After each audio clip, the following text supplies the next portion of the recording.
Hello, Stuart. Yes, I believe we are heading or about to have a full moon.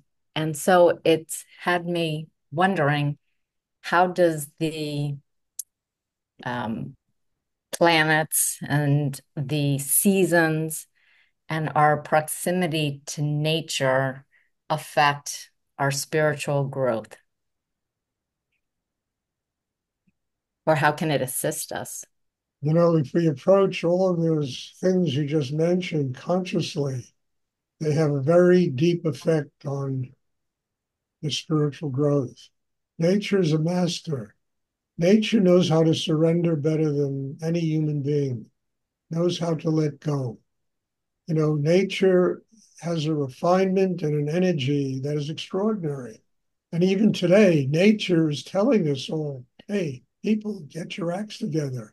Well, there's not going to be anything here in another 100 years.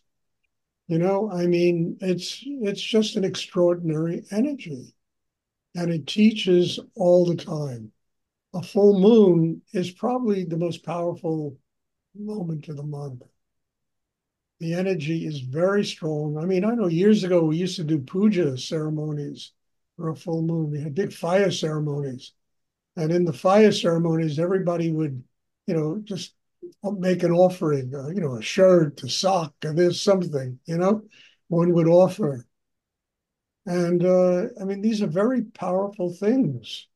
And what keeps us from connecting to them is that we're so busy in our heads. We're so busy in our emotions. We're so busy inside ourselves, trying to deal with all the chaos that it keeps us from really seeing the miracle of what nature is.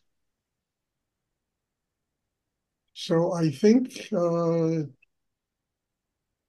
talking about something very sacred when you talk about nature. And even what's going on with all these hurricanes and, violence and droughts. And it's nature telling us, stupid, stop it. Stop it. It really is. It's talking to us. That's the language it talks in. And it's telling people, stop drilling, stop with all this, get sustainable energy, make the earth a better place to live on. Or this is going to keep happening. And the storms get worse and worse, and more damage, and billions of dollars are destroyed to rebuild everything. And people don't listen. It's extraordinary how people don't listen. At the same time, you watch, summer become fall, become winter becomes, it's a miracle how graciously nature surrenders to let all the different cycles fulfill themselves.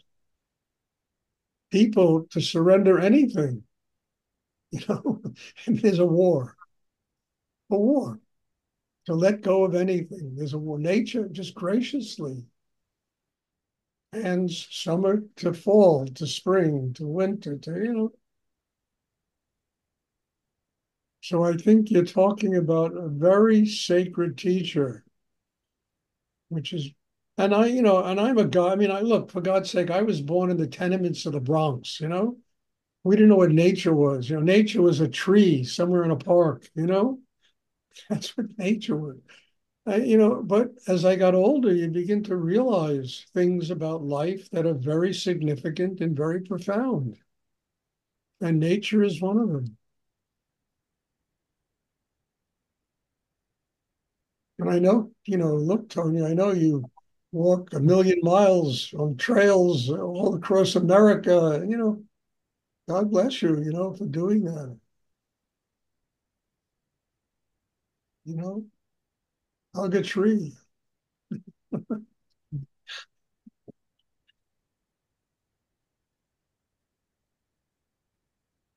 It has been a great teacher and healer for me. It is. And I look, as I say, I was born street kid in the Bronx, concrete, tenement buildings. And nature has been a great healer for me too. It really has. But it took me a long time to realize this. Just like now, fall is coming. I look out my window and all the trees are yellow and gold and they're beautiful, orange and, extraordinary.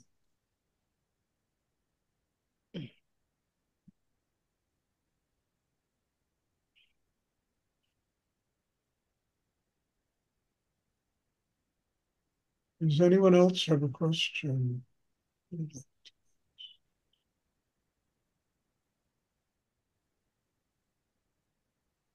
But I'll tell you, there is one difference between nature and human beings. Human beings have the ability to choose, and we can choose to change inside ourselves, whereas nature follows the same, it's the same patterns. I'm not putting them down. They're beautiful and they're very relevant to us learning about change. But human beings have choice, and human beings have to get strong enough to make choices and to recognize that whatever choice they make, if it helps them get closer to having a spiritual life, then it's a positive choice, even if it's something impossible and difficult. If it helps them to grow, then it's something sacred. And we have the ability to do that. Whereas nature lives in rhythms and patterns, and birds fly south as soon as it gets a little cold. I mean, it's just by habit. And people also live by habit, and they get very sterile when they do that. Because we do have one remarkable thing we're given. We have choice. We can choose how we want to act, how we want to live, what we want in our lives. We don't have to be continuously creatures of habits.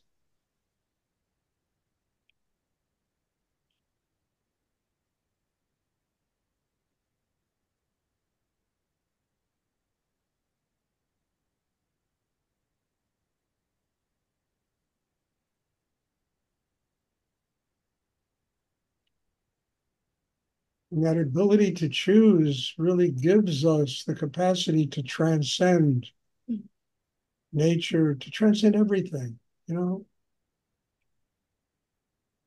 and it really makes human beings into something remarkable when they get the kind of system inside that enables them to make conscious choices about how they want to live and how they want to use the experiences of their life.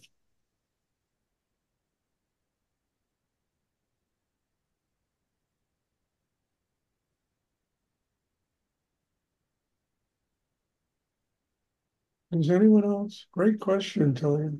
A lot of good stuff. Does anyone else have a question you would like to ask?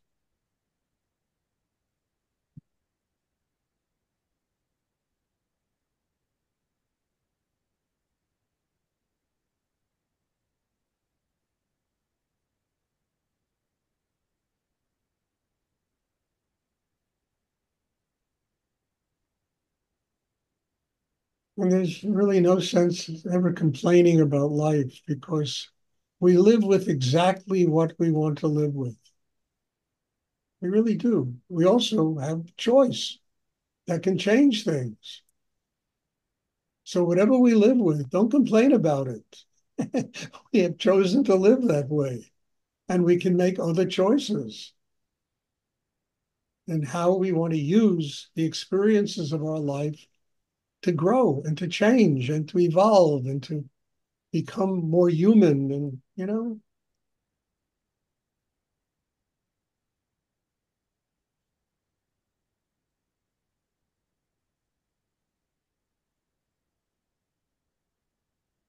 does anyone else have a question? Ask a question. I'm really on a roll here.